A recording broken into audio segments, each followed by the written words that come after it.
Morning, my self विभूति।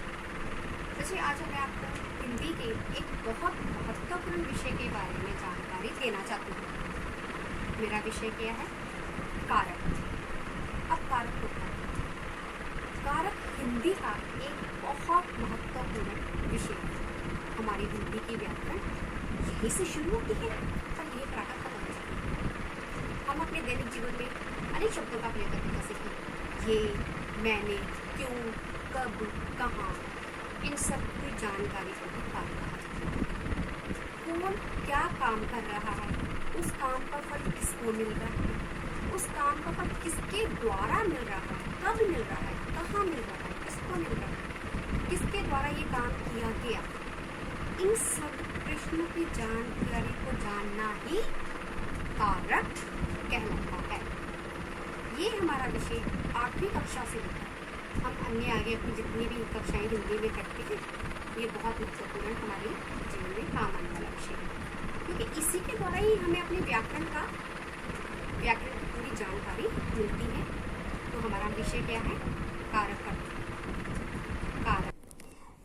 जिस प्रकार गणित के विषय को जानने के लिए हमें पहाड़ों का प्रयोग करना पड़ता है, टेबल्स का प्रयोग करना चाहता है, उसी तरह कारक को भी मैं आपको एक पहाड़े और टेबल की भांति ही करवाऊंगी। अब पहले हम ये जानकारी जानेंगे कि कारक कहते क्या हैं, ये कितने प्रकार के होते हैं। कारक 8 प्रकार के होते हैं। अब इसकी परिभाषा क्या है?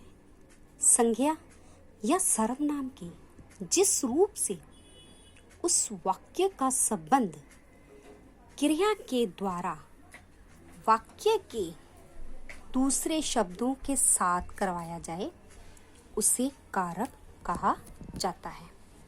अब जैसे कि राम ने बाण चलाया। राम कौन है? काम करने वाला। राम ने क्या करा है? राम ने बाण चलाया।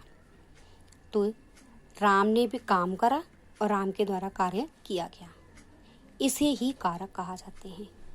अब कारक क्या है? कर्ता, कर्म, करण, संप्रदान, अपादान, संबंध, अधिकरण, संबोधन, और ये उसके चिन्ह हैं। अब सबसे पहले हमारा कारक कौन सा है? कर्ता। कौन सा कारक है? कर्ता। कर्ता का चिन्ह क्या है? ने। अब इसकी हम परिभाषा जानते हैं। कर्ता संज्ञा या सर्वनाम के जिस रूप से क्रिया के करने वाले का बोध हो, उसे कर्ता कारक कहा जाता है। जैसे कि मोहन पुस्तक पढ़ता है। अब मोहन के द्वारा कार्य किया गया। माता ने खाना बनाया। माता ने क्या करा? खाना बनाया। काम किसने करा? माता ने। तो यहाँ इसमें कौन सा कारक आ गया? कर्ता। कर्ता कौन है इसमें? माता, क्योंकि खाना कौन बना रही है? माता। तो कर्ता का कारक क्या हो गया? ने। कर्ता का चिन्ह क्या है? ने। अब हमारा सेकंड कारक है कर्म। कर्म का चिन्ह क्या है? को। किसके द्वारा कोई कर्म किया गया, उसे कर्म कारक कहते हैं। जैसे कि संज्ञा या सर्वनाम के जिस रूप पर क्रिया के व्यापार का फल पड़े, उसे कर्म कारक कहते हैं। अब जैसे कि लोगों ने घोड़ों को रोक दिया। काम करने वाला यहाँ कौन है? लोग। कौन है? लोग। लोगों ने काम क्या किया? घोड़े को रोका। करने वाला काम कौन है? लोग। लोगों ने क्या करा? लोगों ने घोड़ों को रोक दिया। तो ये कौन सा कारक हो गया हमारा? कर्म। अब हम आगे चलते हैं। हमारा तीसरा कारक है करण। करण का चिन्ह क्या है? से या के द्वारा, यानी कि किसके द्वारा काम करना, किसी के कारण द्वारा काम होना, उसे क्या कहा जाता है? करण कारक। संज्ञा या सर्वनाम के जिस रूप से कर्ता का फल काम करने के साधन होता है, उसे ही करण कारक कहते हैं।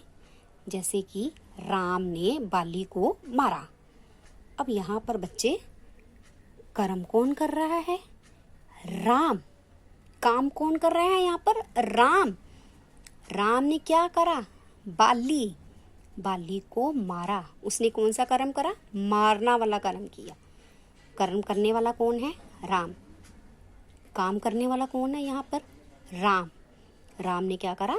बाली को मारा। तो यहाँ ये हमारा कौन सा कारक है, ला गया करण कारक। अब आ गया ये अगला हमारा कारक है संप्रदान, जिसका चिन्ह है के लिए या को, कि कहने का मतलब है कि जिसके द्वारा या जिसके लिए ये काम किया गया हो, उसे संप्रदान कारक कहते हैं। जिससे कि क्रिया की जाती है, जिसके द्वारा ये काम किया गया। अब जैसे कि विद्यार्थी पुस्तक लाया, विद्यार्थी ने क्या किया, विद्यार्थी कौन है, काम करने वाला, करण करने वाला। यहाँ पर अभी हमने करा ना कि जिसके द्वारा काम किया जाता है, तो यहाँ काम कौन कर रहा है, विद्यार्थी। विद्यार्थी ने काम क्या किया, विद्यार्थी पुस्तक लाया। अध्यापक ने बच्चों को कक्षा में काम करवाया। अब अध्यापक है, अध्यापक ने बच्चों को क्या करवाया, कक्षा में काम करवाया। तो यहाँ काम करने वाला कौन हो गया, अध्यापक। अध्यापक काम किसके लिए कर रहा है, बच्चों के लिए कर रहा है, तो वो कौन सा कारक कहला दिया, सपादान। आइए अब आगे चलते हैं। अगला हमारा कारक है अपादान, जिसका चिन्ह है से या जुदाई। किसी चीज़ की जुदाई होना, किसके द्वारा जुदाई होना। अब यहाँ पर बच्चे आम जीवन की तरह हमारी वो दैनिक जुदाई नहीं है, यहाँ पर किसी के द्वारा किसी कर्म करने वाले का बिछड़ना, मिलना जुदाई कहते हैं। जिससे हमें उसकी जुदाई का पता चलता है, उसे क्या कहते हैं, अपादान कारक। जैसे कि वृक्ष से पत्ते गिरते हैं, झरने से पानी बहता है। अब जो तो वृक्ष से क्या गिरेंगे, पत्ते गिरेंगे, फल गिरेंगे, फूल गिरेंगे। एक बार गिरी हुई चीज़ बेटा दोबारा वृक्ष पे नहीं लग सकती ना, तो वो क्या हो गया, उसकी हमेशा के लिए जुदाई हो गई। झरने से पानी गिरता है, हम आप लोग पहाड़ी क्षेत्रों में देखते हैं पानी कहाँ आ रहा है, नीचे की तरह बह रहा है। नीचे की तरह पानी का बहना उसका क्या है, झरने से उसकी जुदाई है। अब ये एक बार गिरी हुई चीज़ नीचे नहीं, ये मेरे हाथ से पेन गिरा तो ये गिरा, अब नीचे ये जुदाई हुई। लेकिन ये जुदाई, ये वो जुदाई है कि जिससे हमें उसकी जुदाई का पता चल जाता है। कई बार ऐसा होता है किसी चीज़ के बारे में हमें नहीं पता चलता, लेकिन यहाँ हमें क्लियर पता चल रहा है कि वृक्ष से पत्ते गिरते हैं, तो वो कौन सा कारक हो गया, अपादान। तो यहाँ पर हमें उसकी जुदाई का पता चलता है। अगला कारक है हमारा संबंध। संबंध का चिन्ह क्या होता है, का, के, की, रा, रे, री। अब जैसे कि किसी एक वस्तु का संबंध हम दूसरी वस्तु के साथ संबंध करें, तो उसे हम क्या कह जाते हैं, संबंध कारक। क्या कह जाता है, संबंध। एक का दूसरे के साथ संबंध होना। जैसे कि ये राजा का महल है, महल किसका है, राजा का। और राजा का क्या है, महल। राजा का संबंध किसके साथ, महल से। महल का संबंध किसके साथ, राजा के। तो ये क्या हो गया, संबंध कारक। ये मेरी माता है, ये मैं, आप भी हो सकती हैं, मैं भी हो सकती हूँ, तुम भी हो सकते हैं। माता है, पिता है, आपस में उसका संबंध हो गया। मेरे साथ अगर मान लीजिए मेरी माता है, तो मेरे साथ उसका संबंध माता के साथ हो गया, और माता का संबंध उसके साथ हो गया। यानी कि किसी का दूसरों के साथ संबंध कहलाना संबंध कारक कहलाता है। अब आगे आइए, आगे है अधिकरण। अधिकरण का चिन्ह होता है में, पर। अब जैसे कि जिसकी क्रिया के कार का बोध हो, उसे क्या कहा जाता है, अधिकरण। जैसे कि वीर सैनिक युद्ध भूमि में मारा गया। अब कहाँ मारा गया, वो युद्ध भूमि में। कहाँ मारा गया बच्चे, युद्ध भूमि में। कौन मारा गया, वीर सैनिक। ये उसके आकार का पता चल रहा है कि वीर सैनिक कहाँ शहीद हुआ, युद्ध भूमि में। युद्ध भूमि उसका अधिकरण है, युद्ध भूमि उसका कारक है। बंदर वृक्ष पर बैठा है, बंदर कहाँ बैठा है, वृक्ष पर, तो बंदर का अधिकरण क्या हो गया, वृक्ष।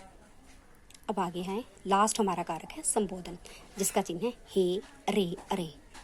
जिससे कि किसी के बोलने, बुलाने, सुनने का संबंध हो, उसे संबोधन कारक कहते हैं।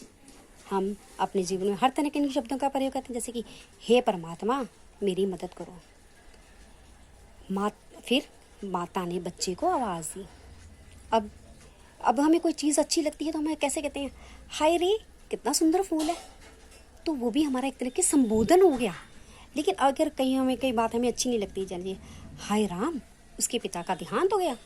अब बच्चे शब्द क्या था, एक ही था, हाय। वो अच्छे में भी चला गया, वो बुरे में भी चला गया, तो वो क्या कहला गया, हमारा कारक। तो ये हमारे कारक के कितने प्रकार हैं, 8। कौन कौन से, कर्ता ने कर्म को करण से, संप्रदान के लिए, अपादान से जुदाई, संबंध का केरी, अधिकरण में पर, संबोधन हे अरे। आप बच्चे इसे एक चार्ट की तरह, एक टेबल पहाड़े की तरह चार्ट पे लिखिए और इसे एक याद करिए, तो ये आपको बहुत मदद करेगी। अगर आपको मेरी ये वीडियो पसंद आई हो तो आप इसे जो शेयर कीजिए। धन्यवाद।